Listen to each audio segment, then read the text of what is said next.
I'm very happy to be back in Holland because I actually spent my 2 first years as a young architect working here. So I could do this presentation in Dutch, but none of the other guys did, so I'll stick to English. And beetje. But actually, sort of architecture is, if you like, sort of the art and science of us human beings, continually refurbishing the surface of our planet so it actually fits better to the way we want to live. And that's why we find it so paradoxical that the public debate about architecture is so often restricted to just sort of looking at the final result, like sort of contemplating the architectural object. Is it beautiful? Is it ugly? And sort of a typical example of how the public media treats architectural debate is whether or not Norman Foster's new tower in London looks like a gherkin or a sausage or a dildo. So recently we asked ourselves if there was actually a way of telling stories with architecture, sort of going behind the scenes, looking at all the different forces of society, the cultural, the political, the economical forces that sort of influence the designs and actually shape our world and our buildings and our cities into the way they are.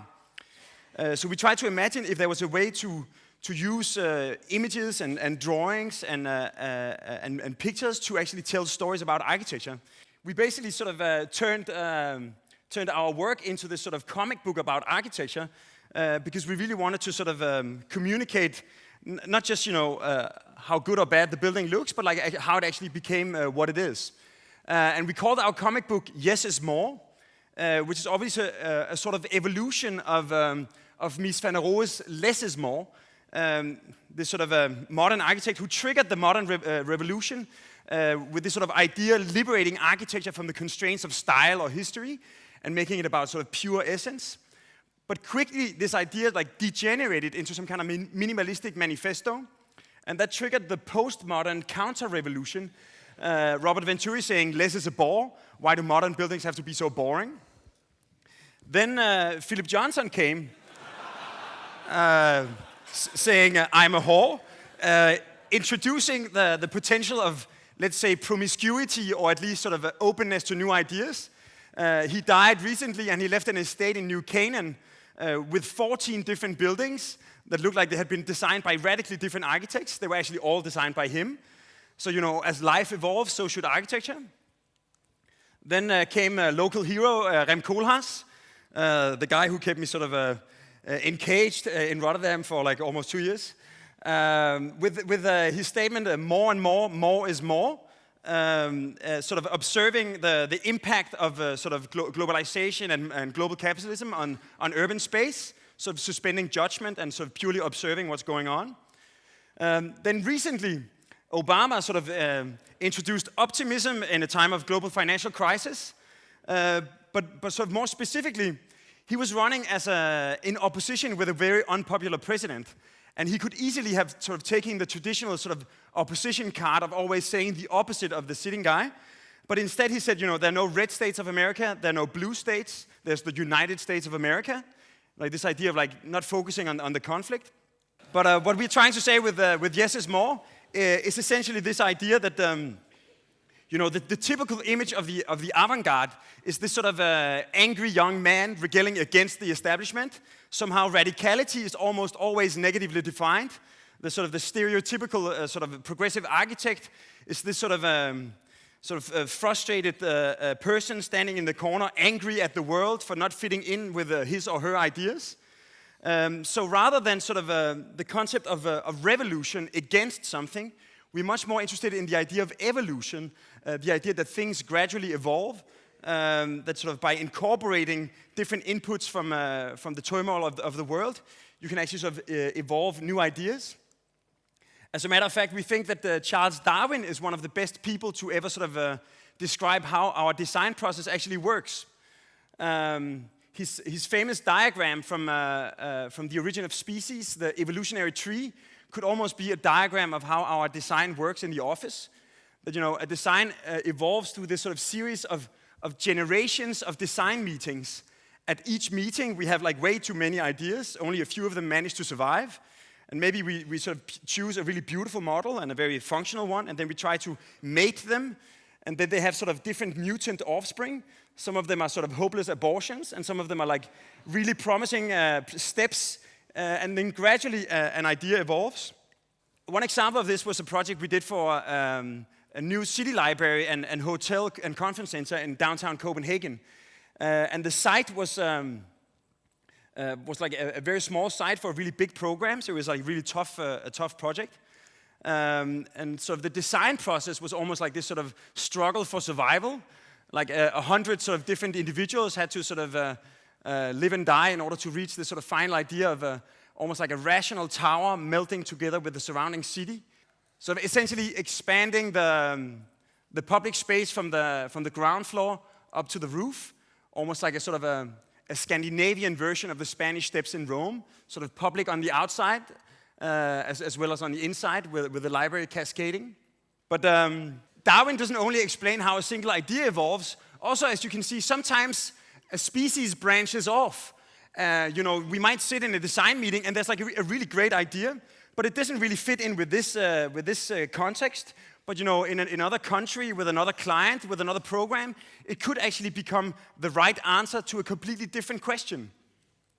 Because of that, we never throw anything out. We keep all our models in the office. Our office is almost like a sort of an archive of architectural biodiversity. Because we never know which model might actually be the one we need.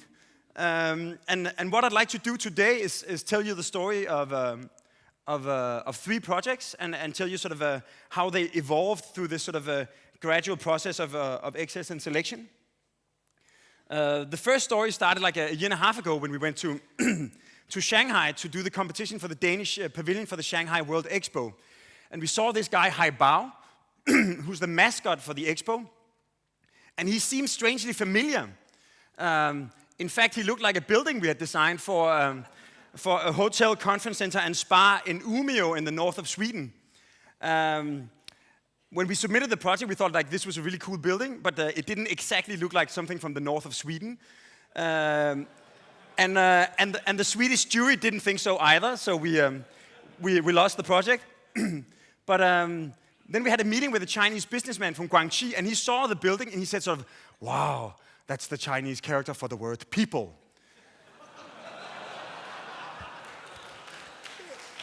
So apparently this is how you write people in Chinese. We even double-checked. And at the same time, we got an invitation to exhibit at the Shanghai Creative Industry Week, and we thought like, this is too much. We stumbled upon what could be sort of the landmark of the People's Republic of China. So we hired a feng shui master, and then we scaled the building up 3 times to Chinese proportions, and went to China.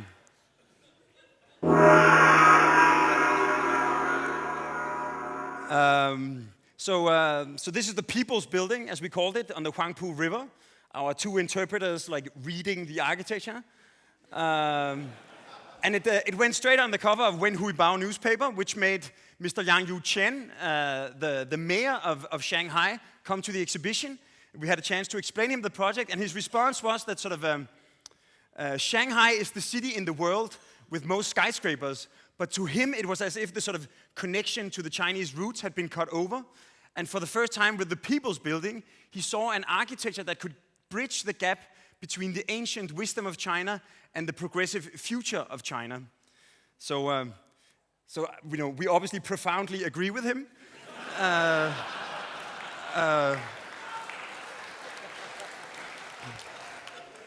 Unfortunately, Mr. Chen is now in prison for corruption. But like I said, Hai Bao looked very familiar because he is, in fact, the Chinese character for people. And the reason they chose this mascot is because the subject of the expo is better city, better life, sustainability. And we thought like sustainability is this sort of idea that has quite often been interpreted as some kind of a neo-Protestant concept that it has to hurt in order to do good. You're not supposed to take long, warm showers. It's not good for the environment. You're not supposed to fly on holidays because flying is bad for the environment. So gradually we get this idea that sustainable life is less fun than normal life. So we thought that, which is like obviously not a very competitive position for sustainability. So we thought like, why don't we focus on examples where sustainability actually increases the quality of life? We also asked ourselves, what can Denmark possibly show the Chinese that would be relevant to them? You know, Denmark, China, one of the biggest countries in the world. Denmark, one of the smallest. China, symbolized by the great Chinese dragon. In Denmark, we have a national bird, the swan. China has many great poets, but we discovered that in the Chinese Republic's public school curriculum, they have 3 fairy tales by An Tushung, or Hans Christian Andersen, as we call him. And that means that all 1.3 billion Chinese actually grew up with The Emperor's New Clothes, The Matchstick Girl, and The Little Mermaid. So it's almost like a little piece of Danish culture that has been integrated into Chinese culture. The biggest tourist attraction in China is the Great Wall of China, the only sort of man-made object that can be seen from outer space. The biggest tourist attraction in Denmark is the Little Mermaid, that can sort of hardly be seen from the canal tours. And you know, it's these sort of obvious differences, you know, like Shanghai and Copenhagen are both port cities, but of completely different scales and qualities. But then we looked at sort of recent urban development. 30 years ago, this is what a street looked like in Shanghai. All bicycles, no cars. This is what it looks like today. Traffic jams everywhere. And the bicycle has even become forbidden in several places in Shanghai to not disturb the car. Meanwhile, in Copenhagen, we're actually sort of expanding our bicycle lanes. More than a third of all Copenhageners commute by bike. And we have this sort of system of city bikes that we've had for 15 years. I think originally inspired by Amsterdam, but the first time you tried in Amsterdam, they all got stolen. So we evolved that idea by making them more uncomfortable, so they don't get stolen. But basically, we thought, like, why don't we actually relaunch the bicycle as something cool in China? We donate 1,000 city bikes so that when you come to the expo, you should go straight to the Danish pavilion, move around, grab a Danish bike, and then you continue on your Danish bike to visit Happy Street and all the other sort of pavilions. Because essentially, like, these sort of expos tend to be a lot of state-financed propaganda, like a lot of big statements, a lot of images, but no real experience. Here, we're not really talking about the bicycle. People can try it, and if they like it, you know, maybe they'll use it. Also, like I mentioned, both Copenhagen and Shanghai are port cities. But in Copenhagen, our water has become so clean that you can swim in it. One of our first projects was actually we did the Danish harbor bath in Copenhagen that sort of extends public life into the water. So we thought, like, why don't we take this idea to China also, but rather than talking about it, why don't we actually sail 1 million liters of harbor water from Copenhagen harbor to Shanghai? This is where the environmentalists normally object that it doesn't sound super sustainable to sail water. But in fact, the ships, they go full of goods from China to Denmark, and then they sail more or less empty back. So quite often the ships take seawater in for ballast to remain steady at sea. So we can actually hitch a ride for free all the way back. And in the middle of this sort of pool of Danish water surrounded by Danish bikes, we're going to put the Little Mermaid, like not a copy, but the real mermaid. So that the 1.3 billion Chinese that grew up with her can actually experience her in real life. So essentially, the pavilion is conceived as like a loop of exhibition, like with bicycles on the roof. When you arrive at the pavilion, you go sort of through the exhibition around the mermaid pool. You arrive out on the roof, you start searching for a bike, you jump on your bike, and then you go through the last part of the exhibition and out into Shanghai. So when we were so lucky to win the competition, we were asked to sort of organize an exhibition at the Shanghai Urban Center. And to our surprise, when we submitted the boards for printing, the Chinese censorship sent them back with corrections. So first of all, we had compared like Denmark and China. Then they say, the China map missed Taiwan. It's a very serious political issue in China. We will add on. Sort of, okay. Then we had compared the swan to the dragon. And then the Chinese state says, suggest change to panda. So like there's like an incredible care in the censorship. But basically, when it came out in Denmark that we were going to move the mermaid, the Danish Nationalist Party, which is this sort of anti-immigration, anti-almost anything party, they tried to pass a law against moving the mermaid. And for the first time, I was invited to speak at the national parliament. And it was kind of interesting. On the same day, from 9 to 11, they were discussing the bailout package, like how many billions were we going to invest in saving the Danish economy. Then they had a 30-minute recess, and then from 11:30 to 1:30, they were discussing whether or not to send the mermaid to China. But sort of to conclude, if you'd like to see the mermaid next year from May to December, don't come to Copenhagen, because she's going to be in Shanghai. If you do come, you'll probably see an installation by this guy, Ai Weiwei. He's promised to make like an art installation for the 6 months she's gone. Or if the Chinese state intervenes, it could be a panda sort of sitting on the stone. It's currently under construction. The next story I'd like to tell is actually starting sort of in my own house. This is my house. This is my apartment. And the view from my apartment, overlooking this sort of landscape of triangular balconies, our client quickly called them the Leonardo Dicaprio Balconies. They have this sort of effect that they transform the south facade of the building into a social space. That sort of on a nice summer day, you'll actually get to meet all the young ladies in a sort of 10-meter radius around your apartment. They're called the VM house because we basically distorted a square block so that all of the apartments have straight views of the surroundings instead of looking straight at each other. This used to be the view from my apartment.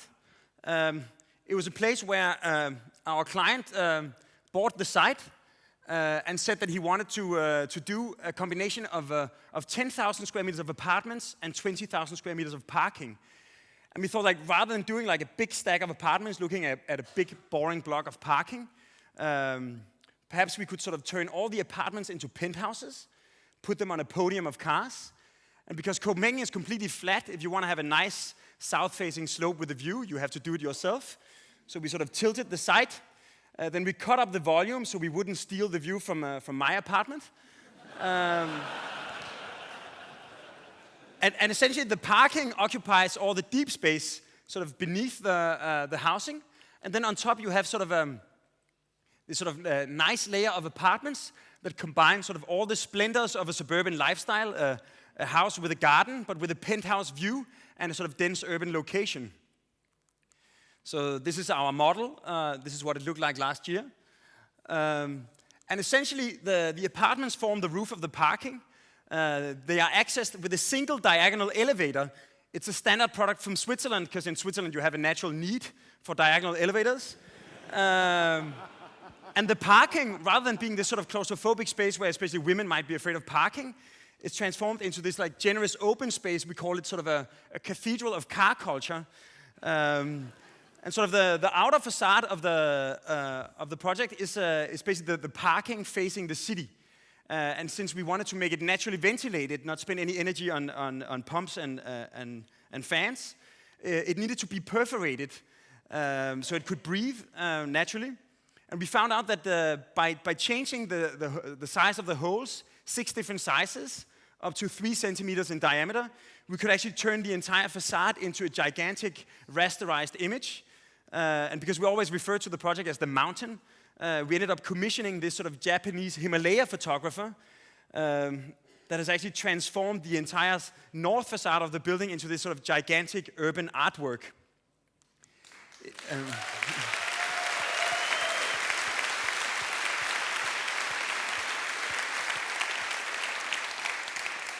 And finally, sort of, if you continue back into the galleries, you go into the apartments. It's almost like traveling into a parallel universe. From the colors and the cars, you have this sort of south-facing urban oasis. Your wood floor continues outside. And as you sort of continue out, you go into the garden and the grass. And all the rainwater that is falling on the mountain is actually collected in a big water tank. And in dry periods, it's sort of naturally circulated. so that in 1 or 2 years, the entire mountain should turn into this sort of gigantic sort of Cambodian temple ruin, completely covered in green. Sort of, I like this image. It looks like 100 of these guys like jumped over the canal and climbed up to the 10th floor, like this sort of mountain of suburbia.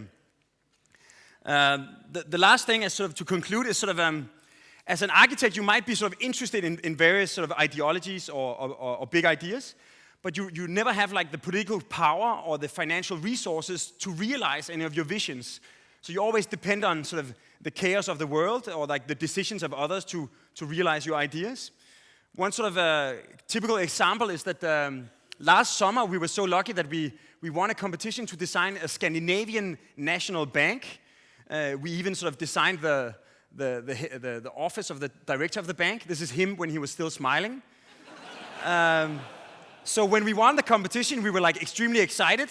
Unfortunately, it was the National Bank of Iceland.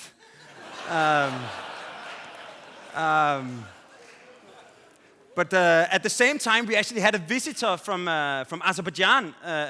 One of the ministers of Azerbaijan came to Denmark. We showed him around, and he really liked the mountain, and he really liked the idea that you could actually make mountains out of architecture. So he told us that the capital of Azerbaijan, called Baku, is this sort of bay overlooking a desert island where that would be perfect for human life. But the president had never opened it for development because he was afraid that some kind of wall of mediocre high-rises would ruin the view of the Caspian Sea from the entire city. So he said that since Azerbaijan is known as the Alps of Central Asia, could we perhaps make an urban development that would sort of recreate the silhouettes of the 7 most significant mountains of Azerbaijan? So it was kind of a crazy megalomaniac idea.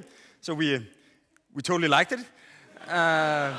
So I'm going to finish by showing this small movie explaining the project.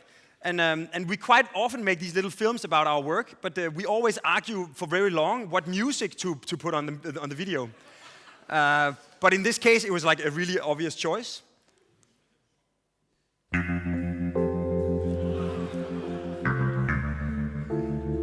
So basically, Baku is organized like this sort of crescent bay overlooking the island of Zira.